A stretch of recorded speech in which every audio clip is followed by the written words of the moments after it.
Look at all these GameCube classics. You got your Marios, your Zeldas, your Metroids, your Paper Marios.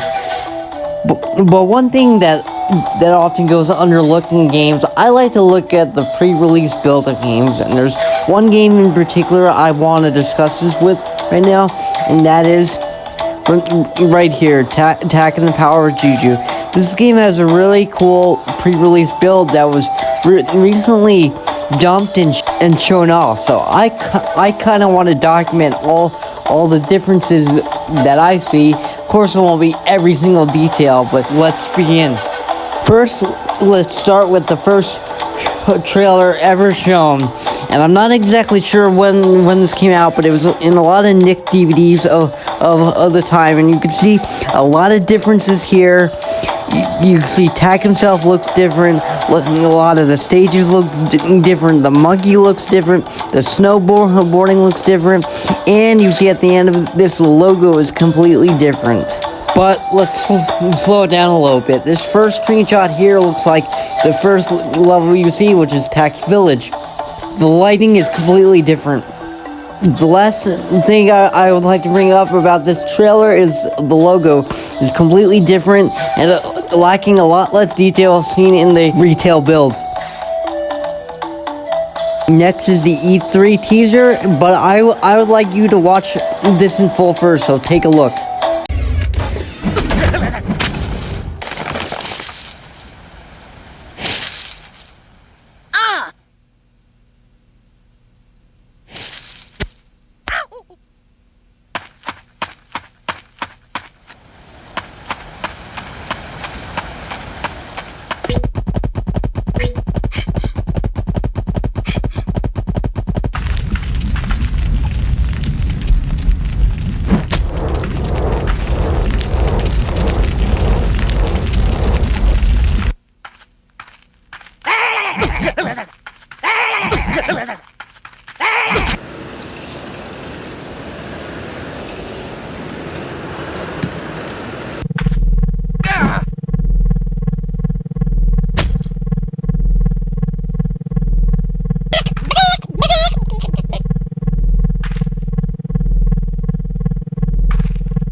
That's a lot to talk about. The first thing you see is an early build of the level, Mountaintop North.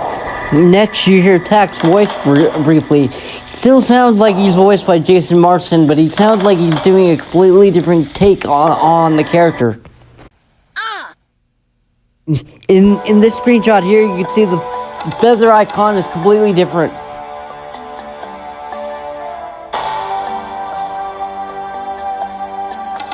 There's not much left to say with these clips, but the lava here doesn't appear to hurt Tak like it's supposed to. These next few things come from this build of the game from July of 2003.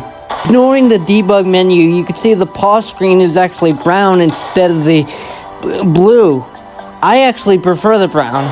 Here's what the retail build looks like. It's a blue background. Next is the objective screen. It looks completely different. And by the way, the objective screen is in the GameCube version. You just have to hit Z and up on the D-pad.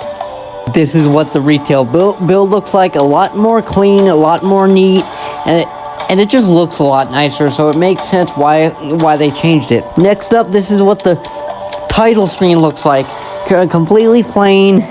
You could actually, I believe you could actually like move Tak around in the screen, but the white text that says press start is the exact same as you see in the actual retail build of the game. Now in the retail build, a huge improvement. You get a nice pan of Tak's home with the nice logo, but like I said, the press start logo is exactly the same as the pre-build. The screen after you press start in the pre-build is almost the same as the actual game, but it's a little bit more centered. And something cool, you could choose to go to Locke's training grounds as opposed to the retail build. You're just thrown into it when you start a new game. This makes me think they would like to make that optional, not required, but for whatever reason they chose against it. Next is the load screen is a lot more lifeless, and it just shows Tak just walking like awkwardly as opposed to the nice effect it does in the retail build.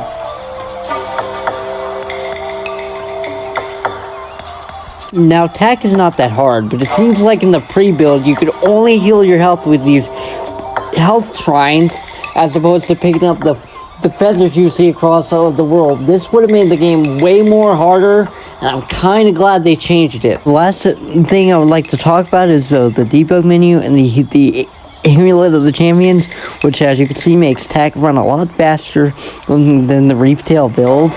This would have been great for speedruns, but I see why they slow it down, because it looks like it's hard to control, and it seems like it works constantly up until you get hit, like right here. He gets hit, and then he slows down. Well, that's about it.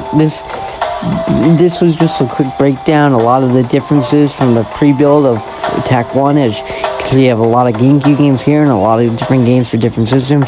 I love talking about this pre-release stuff, so if there's a game that you want me to discuss in detail, let me know down below.